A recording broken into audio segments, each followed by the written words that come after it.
So we are now live on YouTube, we are live on Instagram, and we are voice recording. We got Mama Bear. Let me make sure everything is turned up.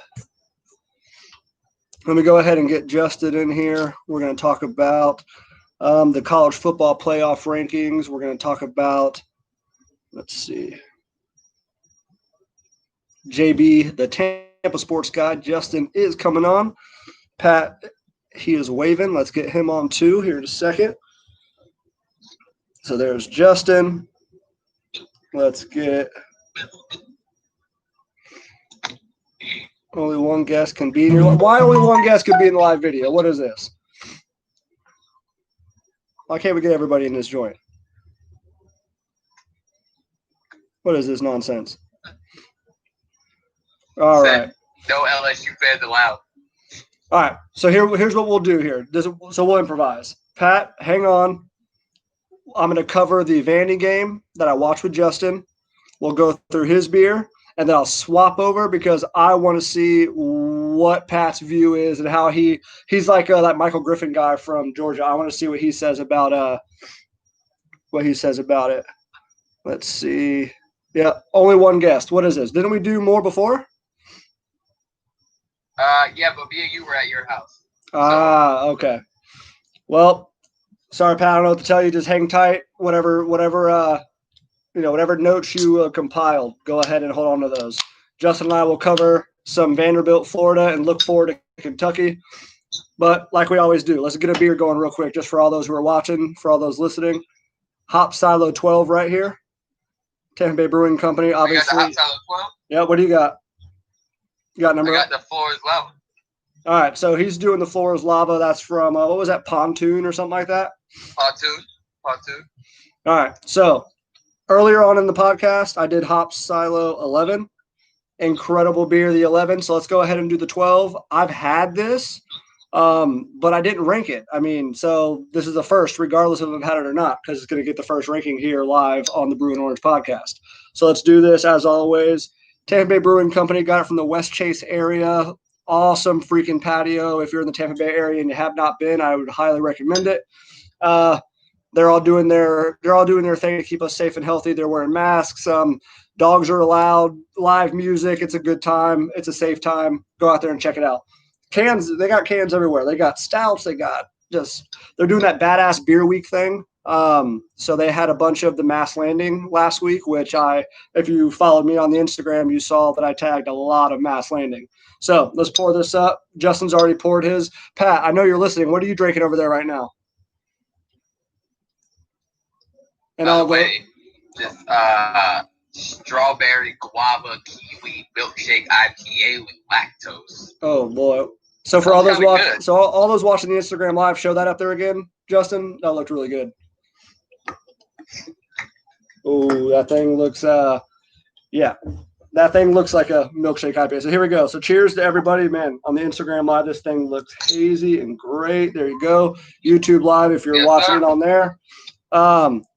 Pat is drinking Parish Dr. Juice. Well, not much more needs to be said about that. Parish is great, and if it says Dr. Juice, well, we know what that's going to be like.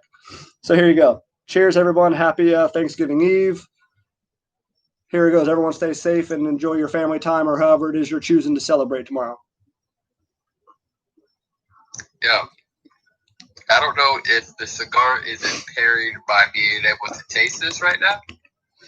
Huh.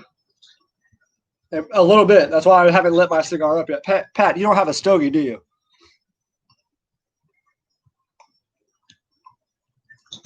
Okay. So this is good. This is all right. That's good. I got to rock with 375 on that one. 375 on the Floor is Lava. Now I have that beer too in the fridge. I did not bust it out. It is or it isn't the Rona.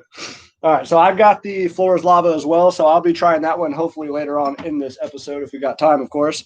But here we go. I got a stogie. Justin, I just realized this is not from your wedding. This is – I don't know what that is. I can't see it. For all those checking it out. What did that say on it? Gurkha Havana Legend. Yeah, that's for my wedding, man. This is? Yeah. Oh, Gurkha. okay. Because I have another one in a pack over there, but it doesn't matter. Anyways, so we're smoking cigars on the podcast tonight. If you're watching, you got to check that out. I'm going to give this Hop Silo 12 I think it's a solid 4. I'm going to give it that. It's in that range. It's in that range where it's 3.75 may be insulting to it, but it's not quite the 4.25 or the 4.75. It's not your bearded iris. It's good, though. It's drinkable. Let me see it here. What is this? Triple dry hop New England style double India Pale Ale. It's a mouthful. Tampa Bay Brewing Company. Citra, Columbus, Simcoe hops. What's the ABV on this bad boy? Taste around 8 or so. 9.5. So there you go. So the name's a mouthful. It tastes a mouthful. It's delicious. You're probably not drinking 2-3 of these on the golf course. Your game will look as bad as mine sober. But on the podcast, getting it kicked off, everyone's out drinking. We're doing Drinksgiving on the podcast. That's the cool thing. So, yeah, Justin, let's kick this off real quick. As everyone has heard, Kentucky has 18 players out right now with coronavirus and 10 staff members. I'm sorry, I just don't know how that game gets played on Saturday. Let's be serious here. I was talking, man. I got to cover my face up. 18 players. Pat, did you hear that? 18 players are out and 10 staff members. It's a good thing we're not playing something tough for Florida State. Oh, speaking of that, man, that's what this weekend usually would be. We would be gearing up, getting ready for Florida State, Florida, or Florida State, depending on who you are. Ready to put a 40 burger on them for the third year in a row? Yeah, no. They probably quit on us like they did Clemson. They probably went. Yeah. No. I'm just kidding. It is what it is. Dabo would not let that go, by the way. No, he's beating that dead horse in every single press conference that he's doing. So I'm going to light this up. Every single one. So if you're watching, that's kind of the news on Twitter right now. A lot of players with coronavirus on Kentucky, a lot of staff members. Obviously, that's big news because that's Florida's opponent coming up. Just more of a chance for Trask to pad those stats. He's got 31 right now, leads the country. 3 interceptions. Alabama beat them 63-3 last week. So that was going to be a good little measuring stick. Did you say it was 63? 63-3. 53? 63. 63. 66. Yes. Yeah. 63. Yeah, 63. 6-3-3. Yeah. So their defense showed up a little bit. But 60 point difference. What has Kentucky done, though, in the last few games? Let's see. I feel like they've been hanging with people this year, but remember not like the last couple years. Oh, wait a minute. Oh, that's right. Georgia and Kentucky. Remember that? What do you think the final score of that game was? I got it pulled up right here. What do you think that score was? Because it's not going to be what you think it was. It was close. I think Kentucky almost beat them. 14-3. That was on Halloween. Oh, they did almost beat them, but that was terrible. Yeah, that was a nightmare for them. Oh, yeah, that was before that was when Kirby was playing not the best players. So 38-35, they barely beat Vanderbilt. 20-10, Missouri beat them. So yeah, Kentucky hasn't been all that they thought they would have been this year, obviously, because you've heard Mark Stoops and everyone talk. This is a good team that they have. They play Florida close every year. I mean, this is just kind of what happens. And remember, last year, Franks went down in the Kentucky game, and this is where Trask came in, and he started his King Trask campaign. This is it. He started it last year. This is where it began. Everyone got – you're the guy who was on Dan Patrick this morning. Yeah, I was listening. He made I was working this morning. I've been in the band delivered, so I'm listening to that. If you didn't like Kyle Trask, if you had any reason to want to like him more, just listen to that interview, everybody. I mean, he's very stoic. He actually has a pretty dry sense of humor, which I can appreciate that. Pat, I know you can appreciate that too. They asked him what it felt like. He's like, I almost graduated college before I stepped foot on the field at Florida. That one got me. And then Pat, you'll love this. Dan Patrick made the comment, how do you feel that maybe Watt could be tackling you next year? Because Kyle Trask made the comment that J.J. Watt came to his school when he was in middle school or high school or something like that. The kid never started. I don't know what everyone's problem is with Trask. I mean, I know it's tough to get behind a Gator quarterback. The Gators love Gator rivals love to hate on Florida. They're they are that sleeping giant that we saw what happens when they get on a run, when they can recruit, when they have the coach. The 90s, they ran through it. The late 90s, the early 2000s, they ran through it. And guess what? I think we are on the verge again of getting to that point where Florida's going to be able to be someone who's consistently in there. What do you think, Justin? Pat, drop your comments in there because I know your fingers are burning right now. You want to say something.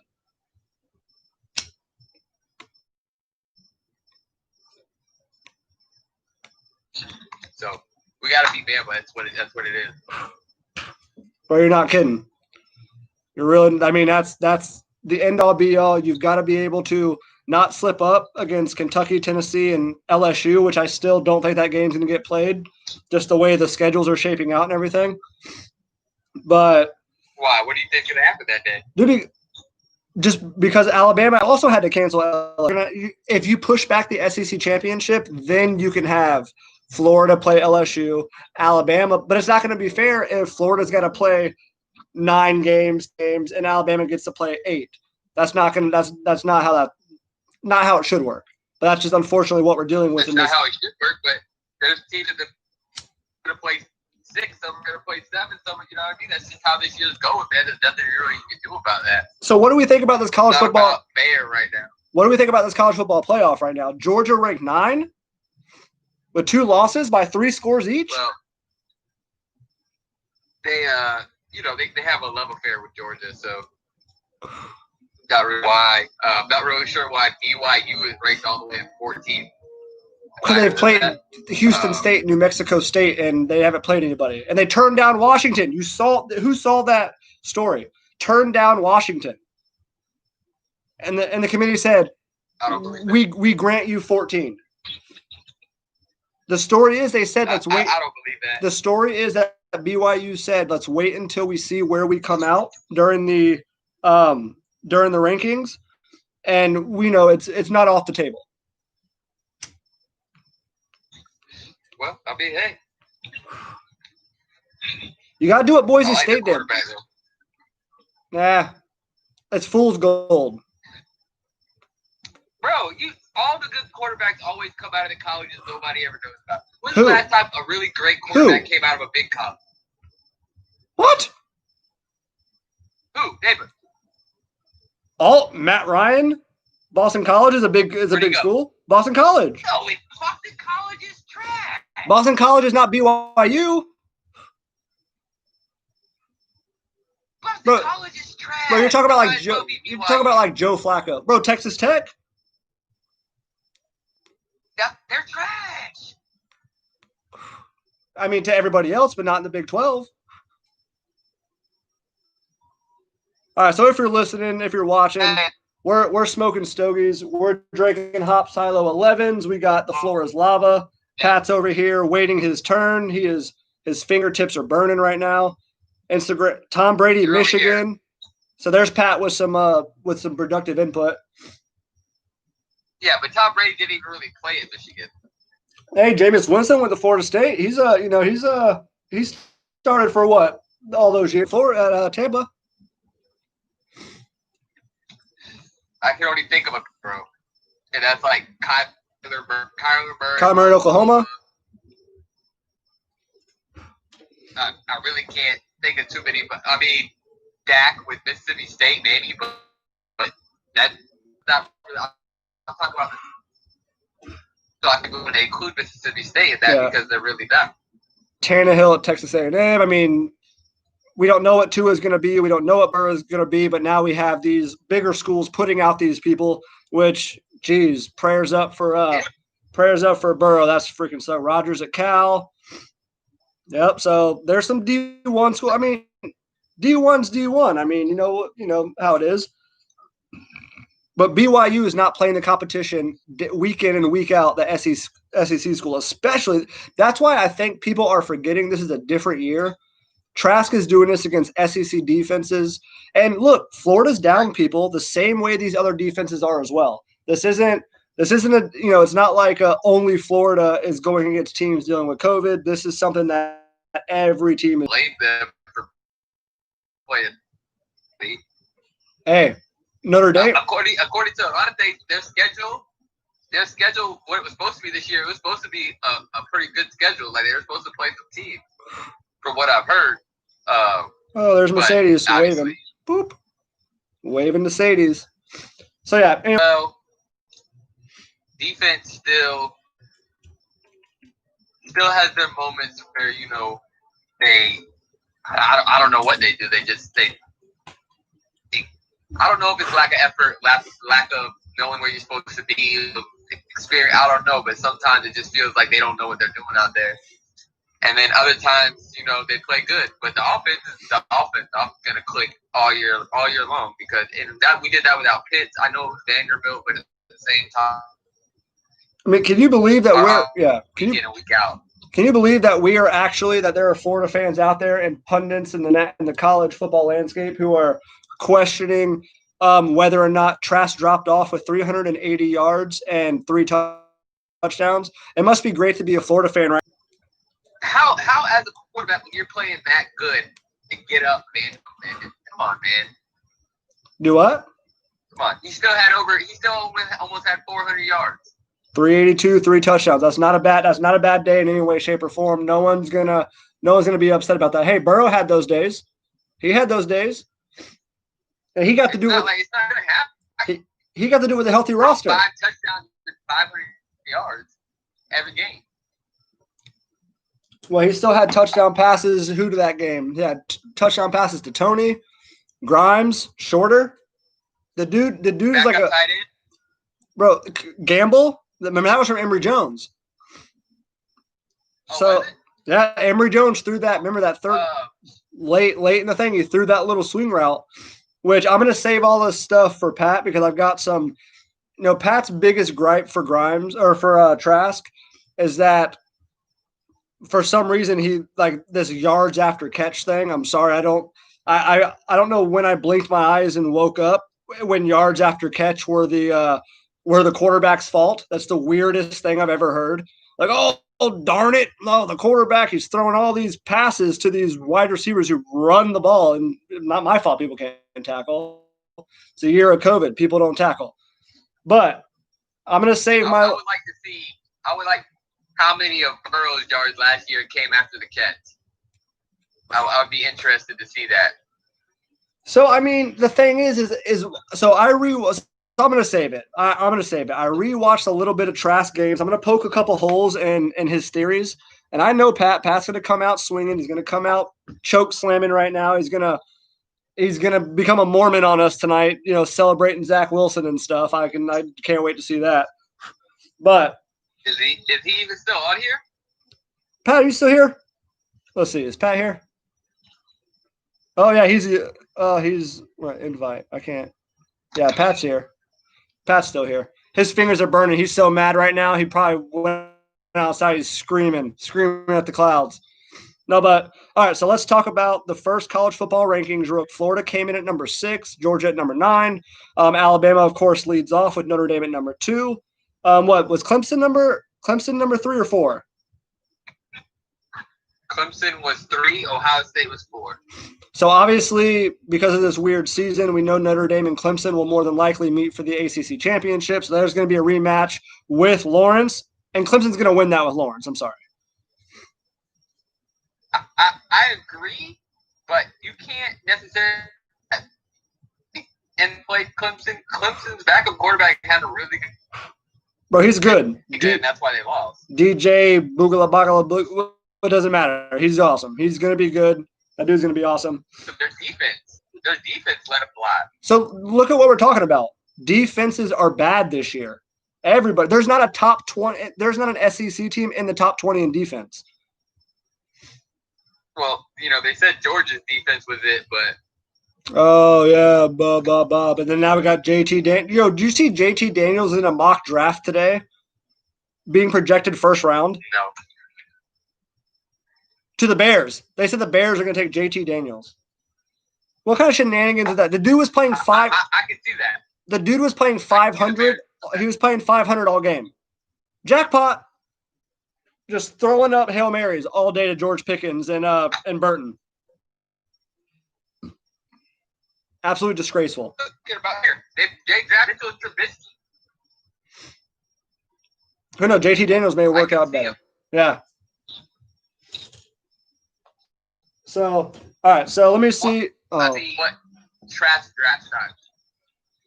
So they did have Pitts and Trask in the first round. I forgot where they said they had Trask going, but they did have him going somewhere. Can you believe they're talking about the Jets picking up another quarterback this year? And then the good stuff. And I'm on the Wi-Fi. They're reconnect. I don't believe their coach. I don't believe their coach now drafted Darnold. So I don't think that's his guy. So I don't think the coach is going to be there after this year anyways. Adam Gase is he's toast. He's toast. All but fired right now. That dude's a Looney Tune. My thing is, how did the Falcons fire Quinn in the middle of the year, but the Jets still Gase like? So what do we think is going to happen? Do we think we got Grantham for a couple more years, or what? I mean, he's no longer being talked about for the South Carolina job. That's Beamer over at Oklahoma seems to really be the candidate who's emerged over there. Well, I mean, it is what it is. Look, man. Here's the goal. He goes to the coordinator. Really thought that we couldn't lose him at that point. At this point, I'm more not necessarily just because of what's going on this year, just because the more he's a very aggressive coach, and I think sometimes too aggressive, and I think it hurts us sometimes. Like 2 years ago, we talked about it. Like I said, I said he couldn't leave, but well, so let me ask you this. I disagree. Let me ask you, who's the first assistant coach at Florida to get a job? Brian Johnson, the one who's playing, who's calling plays right now, or Grantham? Who gets the first head coaching job? Brian Johnson or Grantham? I think it's Grantham. Yeah, I think so too. Honestly, but I think it should be. I don't necessarily think that Grantham's going to be a better head coach than the other one. I just think he has a little bit more experience and he's a little bit more known. Bro, just looking extra bald in this light. Everyone, if you are watching, I promise I'm not that bald. It's close, but it's not that bald. I just got a haircut. Shout out to Carrollwood Barbershop. Jeez Louise, this light is poor. I'm on the back porch tonight. Goodness gracious. I'm looking in the mirror. I'm like, oh, boy. Holy smokes. He's lying, folks. He's bald. Not yet, I promise. It's going to happen one day. I wish I had some golden locks like freaking Pat's able to grow. Justin, you got a full head of hair as well. Love that. All right, so what have we covered so far? I'm almost done with the Hop 12. Well, not almost, but a couple guzzles and I'm done. You had how is that? I've got that in the floor. You said I got that in the fridge. You got that? That's the lava or the floor is lava. Milkshake IPA, guava, kiwi, the can art. Do you have the can? The can is super cool on that one. I don't have it out here. Yeah, that can is super freaking cool. You saw the little guys on the kiwis? Like, it's pretty sweet. Yeah, absolutely. So we got that from the North. Yeah, it is delicious, too. It's okay. a delicious beer. It's not overpowering with the fruitiness or anything like that. That's good. So we got that 375, like I said. 375. I gave the Hop 12 a 4 because I justified it. It's in that range. You've got to have something more to kick you up into the 4.2s. You got to have something less, maybe something I'm not digging on the back end of that flavor to kick you into the 375s. Hop Silo is great. Go get some beers up there, please. If you have not been in the West Chase area, go do what I did. Go drive some balls at Tampa Bay Downs, shink some, connect a few, and then meet your dudes for some live bands and some good brews over at Tampa Bay Brewing Company. And Pat will tell us about Parrish when he gets on, what he can, that kind of thing. So let's recap. What's up? To ask you. Okay? What's up? What do you think about the Rays letting Charlie Morton go to Atlanta? Oh man, that's going to be a conversation for Pat as well. I mean, we see this every year, bro, we see this every year. We knew we were not going to give him what? What did he get? 11 million. Something like I think it was 15. We ain't giving him that. We knew that as much as we would want to keep him. The dude was great except for that last start, whatever. Charlie Morton was a horse for us. He was awesome. I loved knowing every time when he came up to the freaking mound, we're like, look, this is he. Even if he had a bad game, he kept us in the game long enough to have a chance to win. But now I'm concerned Blake Snell is getting shopped around. What's this pitching staff look like without Blake Snell and Charlie Morton on it? I mean, it depends on what we get back for Snell. And then Randy Rosarina is getting arrested in Mexico right now. What is 2020 right now to anything? Yeah, I was listening to something about that today. I don't think everything. My main man T-Nalls, what's up? Smoking the stove, yeah, brother. I don't know about that. But another question. The Lightning re-signed Sergachev today. Don't know if you've seen that. I did. I think that's a huge move. It is. I mean, line him up for another 3 years. That's huge, man. You know how it is. After you win a Stanley Cup, you got a lot of shuffling to do with salary caps. It just they went all out to win now, and that's what we did. And you've got to keep some. I'm happy that we kept what's his name big dude from who won from St. Louis last year. I'm glad we kept him. Maroon. Yeah, Maroon. That dude's a mauler. We need him for sure. Tino's just finished one. Heck, bro, what is it? You see this? Drop some ash. This is from Justin's wedding. My boy who's on right now. You know Justin. You saw him the other night. You met him. We're finally smoking these. So, a more formal congratulations on the wedding, 2 months later. Here we go. Smoking the stove. All right, Justin, what else we got here real quick? What do you think about the Bucks before we get off and I invite Pat on?